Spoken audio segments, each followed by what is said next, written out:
the leader of the Kennedy Akomprekwe Japan, the communication team in the region. Council Kovia Santini, I'm watching. Na bibi abokode. Say jawo hwe miminia. Oh. Come on you anymore. Oh, anyhow. Benewa. Na as a matter of fact, info analysis survey abey impression e wa Montes as a Ken when we near the end you know. Yeah. Kennedy when we near the end senior adian ntisa o. One way I'm coding. Info analysis is mathematically illogical. Oh, really? There's one baby in your second round.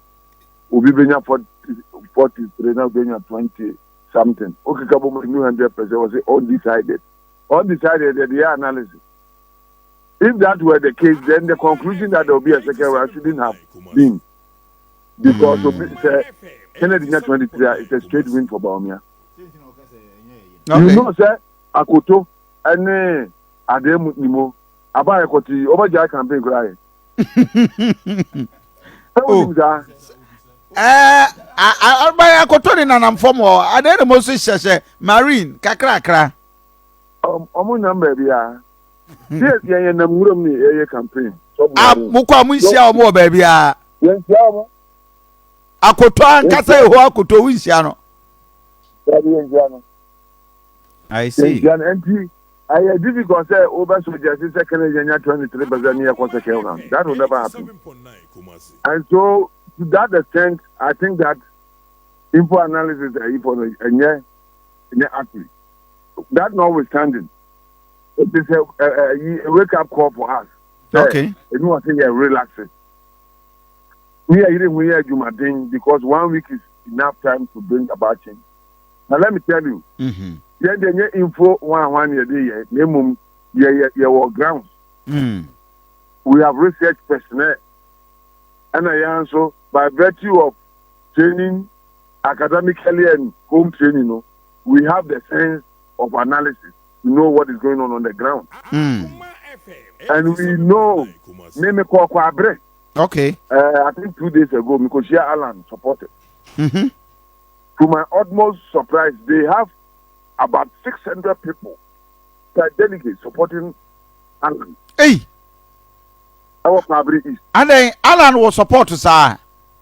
Master, Alan structures are not the camp. I was shocked.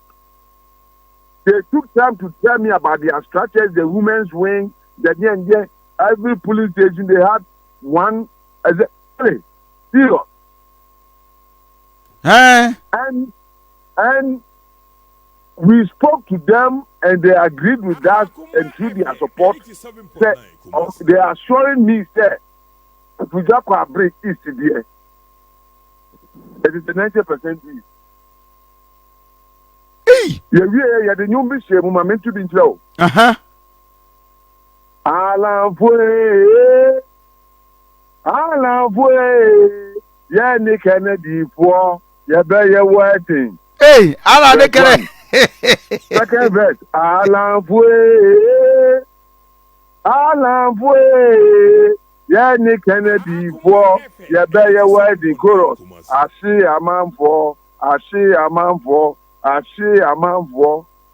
Bawumia for. That is what happened that day when we met, and it was so exciting.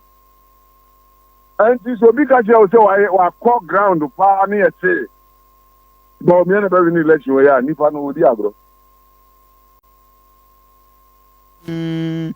But this is very interesting. I thought it was a normal year. Alan Efrimono.